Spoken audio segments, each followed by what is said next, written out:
Could life exist on other planets in our solar system? We often assume, without water, without air, life is impossible. But that's only true from a human perspective. On Earth, life evolved using water and oxygen. But somewhere out there, life could rely on something completely different. Methane, ammonia, even sulfuric acid. And scientists say that, at least in theory, it's possible. Of course, the chances of life actually existing in our solar system are very small. But if it did, what would those creatures look like? Today, let's imagine alien life forms that could survive in the extreme environments of our own solar system. The closest planet to the Sun, Mercury. Here, temperatures soar above 400 degrees Celsius in the day and plunge to minus 180 at night. So, life here might wear something like a mirrored suit of armor. Shiny silver scales would reflect the searing daytime heat, while black cooling panels open at night to release stored warmth. Eyes wouldn't be needed. Instead, whisker-like sensors could detect vibrations and heat, while infrared pits sense the world around them. Such creatures would live along the narrow twilight zone, surviving in the thin line between scorching light and freezing darkness. On Venus, the surface is hot enough to melt lead, with an atmosphere 90 times heavier than Earth's. But 50 kilometers above the surface, within the cloud layers, the temperature and pressure are surprisingly Earth-like. So life here might take the form of floating organisms, drifting like living balloons through the clouds. Their bodies would swell like giant translucent blimps filled with hydrogen to keep them afloat. Black absorber patches would capture faint sunlight, while long trailing tendrils gather acid droplets for food.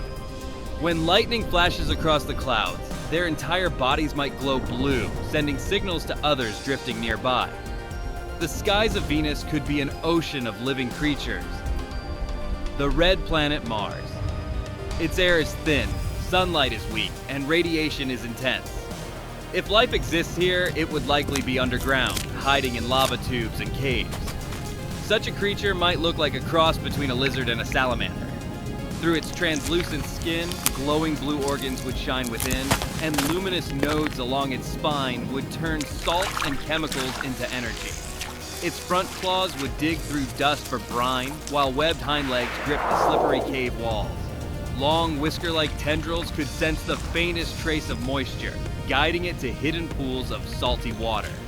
Martian life would endure slowly but persistently in the darkness. The largest planet in the solar system, Jupiter. Here there is no ground, only an endless ocean of clouds. So what would life look like in such a place? Perhaps enormous armored floaters, drifting like living airships. Their vast bodies filled with hydrogen for buoyancy, stabilized by massive wing-like fins against violent storms. Dark patches across their skin would harvest weak sunlight, while trailing tendrils absorb ammonia and methane for nutrients. When lightning bursts across the atmosphere, their bodies could flare with brilliant blue light, as if conversing with the storm itself. On Jupiter, life would not crawl on land. It would float in the endless skies. Saturn's largest moon, Titan. Here, the atmosphere is thick, and rivers and lakes carve the land. But these lakes are not filled with water. They are liquid methane and ethane. At minus 180 degrees, life would need methane instead of water. So alien life here might resemble heavily armored crab-like creatures. Front legs shaped like pickaxes to dig into frozen rock. Middle legs spreading into webbed paddles to swim in the lakes.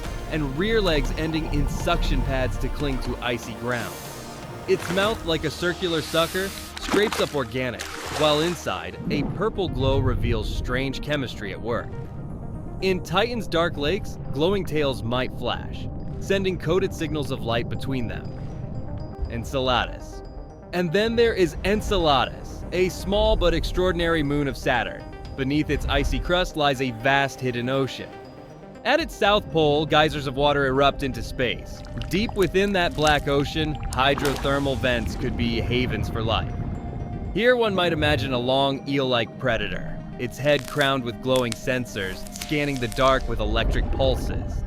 Inside its jaws, razor-sharp mandibles and a rasping tongue lined with metallic teeth. Its side fins wave gracefully as it glides, while ventral arms cling to rocks, scraping up microbial mats. And when it hunts, its tail flares crimson light, stunning prey in the darkness. Enceladus's ocean could be a kingdom of living light, a world of creatures born in eternal night.